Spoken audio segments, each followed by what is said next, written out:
ॐ विश्वानि देव सवितर्दुरितानि परशुव यद भद्रं तन्न आसुव। ओम शांति शांति शांति। सभी को नमस्ते जी। क्या आत्मा चेतना का प्रभाव मात्र है? यूरोप में अरस्तु के समय आत्मा के स्वतंत्र रूप में सत्ता मानी जाती थी, परंतु 18वीं शताब्दी में ऐसे विचारक उत्पन्न हो गए जिनका कहना था कि आत्मा के स्वतंत्र रूप में कोई सत्ता नहीं। जिसे हम आत्मा कहते हैं वह प्रत्ययों का पुंज मात्र है। आत्मा है या नहीं इसे कौन जानता है? मन को किसने देखा है? हाँ, हम अनुभव करते हैं कि हमें चेतना है, हम में विचार आते हैं जाते हैं। इससे कौन इनकार कर सकता है? हमारी चेतना जन्म से प्रत्यय शून्य है, उसमें बाह्य जगत से विचार प्रत्यय आते जाते रहते हैं। माने खाली पट्टी टेबुलर रेशा है, टेबुलर रेशा के समान है। ज्यों ज्यों हम संसार के विषयों के संपर्क में आते हैं त्यों त्यों इन पट्टी पर प्रत्ययों के संस्कार पड़ते जाते हैं। इन प्रत्ययों का आपस में संबंध जुड़ जाता है। संबंध जुड़ने के अनेक कारण हैं, जिनमें से मुख्य है आवृत्ति प्रत्यय का बराबर आना, असमानता का आसन्नता, सजीवता आदि। आत्मा की स्वतंत्रता, सत्ता, प्रत्ययों का आपस में संबंध जुड़ जाना मात्र है। इन प्रत्ययों को ही चेतना कहा जा सकता है। हमें आत्मा की अनुभूति नहीं होती, चेतना की अनुभूति होती है। चेतना आत्मा की तरह कोई स्थिर तत्व नहीं है। अभी एक प्रत्यय आया फिर दूसरा आ गया, इनको एक सूत्र में बांधने वाला कोई तत्व नहीं है। ये सिर्फ एक दूसरे से उक्त कारणों के कारण जुड़े रहते हैं। इनका आपस में कारण कार्य का भी संबंध नहीं है। यह विचार जॉन लॉक तथा डेविड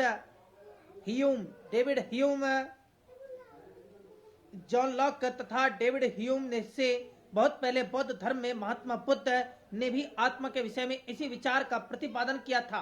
बौद्ध धर्म में आत्मा की सत्ता को स्वीकार नहीं किया जाता। आत्मा के संबंध में बौद्धों का सिद्धांत नैरात्म्यवाद कहलाता है। उनका कहना है कि जैसे नदी की अनविच्छिन्न धारा बहती चली जाती है, इस क्षण जो जल है अगले क्षण में जल नहीं है। जैसे दीप शिखा अनवरत प्रज्वलित हो रही है, इस क्षण जो शिखा है अगले क्षण वह नहीं है, वैसे ही चेतना का प्रवाह हमारे भीतर प्रवाहित हो रहा है। मिलिंद पन्हों में आत्मा के विषय में नागार्जुन तथा यवन राजा मिलिंद का वार्तालाप पाया जाता है। मिलिंद ने नागार्जुन से पूछा, आत्मा क्या है? उत्तर में नागार्जुन ने राजा से पूछा, रथ क्या है? क्या दंड, क्या पहिए रथ है? क्या लगाम रथ है? क्या चाबुक रथ है? राजा को कहना पड़ा कि न दंड रथ है, न पहिया रथ है, न लगाम रथ है, न चाबुक। इन सबके जोड़ का नाम रथ कह दिया जाता है।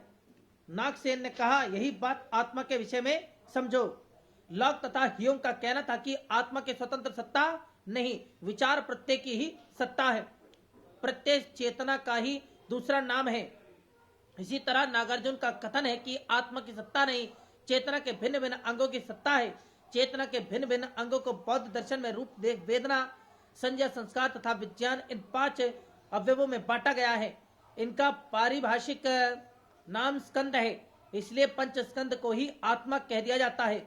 जैसे लॉक तथा ह्यूम के कथनानुसार प्रत्यय के साहचर्य को भ्रमवश हम कह देते हैं। बौद्धों के दार्शनिक सिद्धांतों में एक सिद्धांत संघातवाद का है।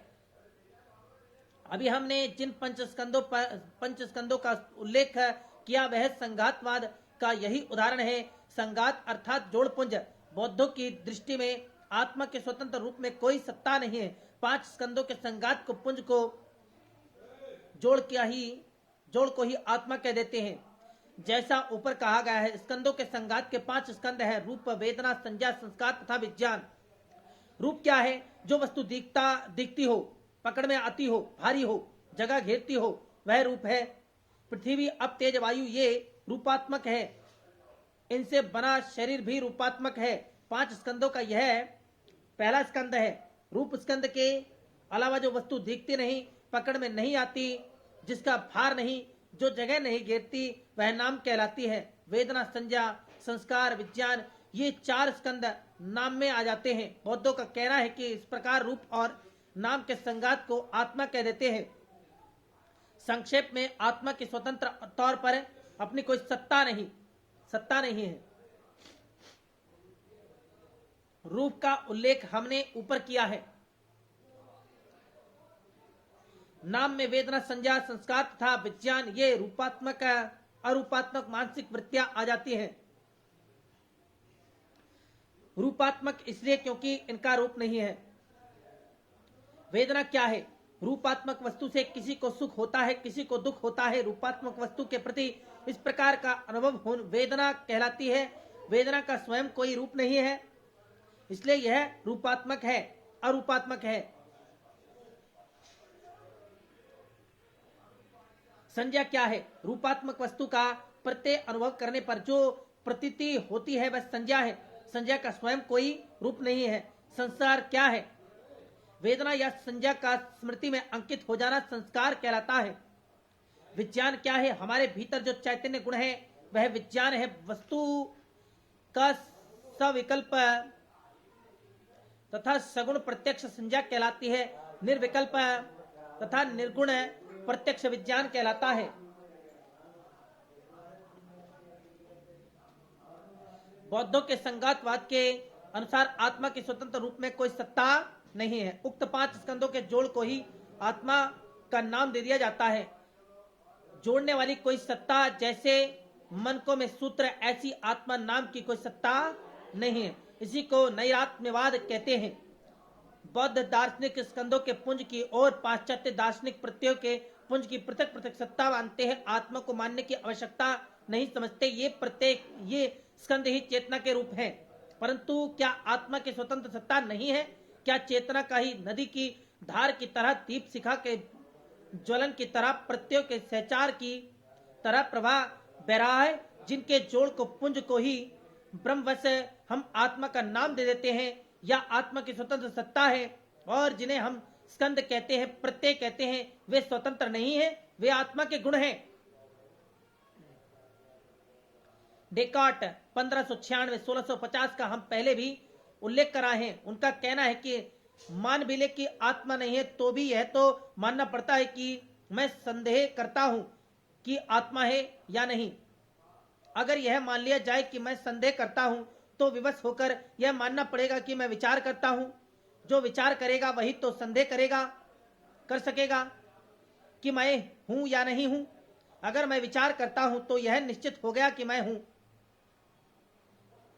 डेकार्ट की आत्मा सिद्धि की इस पुस्तक, इस युक्ति को कहा जाता है मैं विचार करता हूं इसलिए मैं हूं। चेतन तत्व की सत्ता सिद्ध करते हुए जर्मन विचारक शोपेनहावर का कथन है कि चेतन तत्व मौजूद है, इससे तो इनकार नहीं किया जा सकता। इनका इतना ही कहा जा सकता है कि चेतन तत्व जड़ प्रकृति का, दूसरे शब्दों में मन भौतिक तत्व का ही परिणाम है। उसका कहना है कि हम मन को जड़ प्रकृति का परिणाम कैसे मान सकते हैं, जब प्रकृति का ज्ञान ही हमें मन के द्वारा होता है। देखो द्वारा लिखित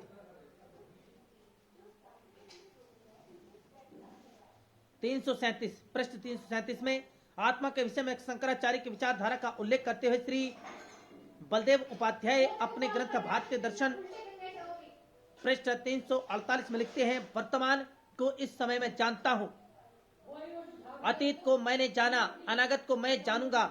इस अनुभव परंपरा में ज्ञातव्य वस्तु का ही परिवर्तन दृष्टिगोचर होता है, परंतु ज्ञाता का रूप कथमपि परिवर्तित नहीं होता, क्योंकि वह सर्वदा अपने रूप में विद्यमान रहता है। शंकराचार्य ने अन्यत्र इसी तत्व का प्रतिपादन करते हुए लिखा है कि सब किसी को आत्मा के अस्तित्व में भरपूर विश्वास है। ऐसा कोई व्यक्ति नहीं है जो विश्वास करे कि मैं नहीं हूं। यदि आत्मा न होता तो सब किसी को अपने न रहने में विश्वास होता, परंतु ऐसा तो कभी नहीं होता। अतः आत्मा की स्वतः सिद्धि माननी ही पड़ती है।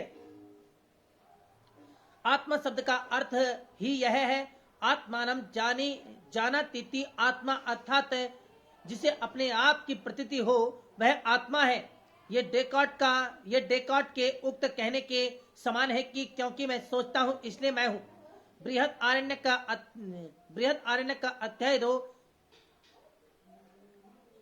मंत्र 14 में भी याज्ञवल्क्य ने आत्मा के लिए इसी युक्ति का उपयोग किया है। वहां लिखा है विज्ञातारम अरे केन विजानीयात, जो जान रहा है उसे किसी दूसरे से कैसे जाना जा सकता है। अर्थात मैं जान रहा हूं इतना ही क्या आत्मा के स्वतंत्र अस्तित्व को सिद्ध करने के लिए पर्याप्त नहीं है। बौद्धोलॉग तथा ह्यूम का यह कहना कि आत्मा की स्वतंत्र सत्ता नहीं है, चेतना का प्रवाह हो रहा है, इसके अतिरिक्त कुछ नहीं है, भ्रांति मूलक विचार है।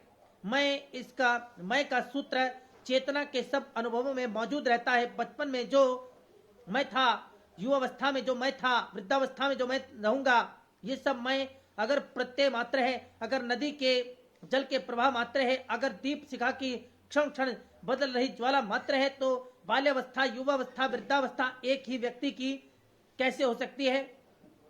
इन सब में मैंपन कैसे हो सकता है। नदी के प्रवाह को एक बनाने वाला उसका धरातल है, दीप शिखा को एक बनाने वाला दिया, तेल तथा बत्ती है। हमारे भिन्न भिन्न प्रत्यय को एक कौन बना देता है। 7 साल में शरीर के अब अंश बदलते जाते हैं, हर साल नया शरीर बन जाता है। फिर इस शरीर में एकता की अनुभूति कैसे बनी रहती है। नदी तथा दीप शिखा में हमें एकता का जो अनुभव होता है वह मिथ्या हो सकता है, परंतु हमें तो अपने भीतर ही शरीर के अणु अणु के बदल जाने पर भी मैं वही हूं का पूरा पूरा ज्ञान रहता है। यह ज्ञान बिना आत्मा के स्वतंत्र अस्तित्व को माने नहीं बन सकता। याज्ञवल्क्य, शंकराचार्य तथा डेकार्ट की आत्मसिद्धि विषयक इस युक्ति का आज तक भौतिकवादियों ने कई संतोषजनक उत्तर नहीं दिया है। इसके अतिरिक्त ह्यूम ने तो कारण कार्य के नियम, लॉ ऑफ कॉसेशन को भी मानने से इनकार कर दिया है। उसका कहना है कि एक प्रत्यय के बाद दूसरा प्रत्यय जाता है, उनके संबंध को ही हम कारण कार्य कह देते हैं। उनके मिलाने वाला, प्रत्यय को जोड़ने वाला आत्मा जैसा कोई स्थिर कारण नहीं है। यह एक अत्यंत क्लिष्ट कल्पना है, क्योंकि कारण कार्य के नियम पर ही शंका कर देने से विज्ञान का सारा ढांचा ही ढह जाता है। ओम शम। आगे की बातें अगले अध्याय में।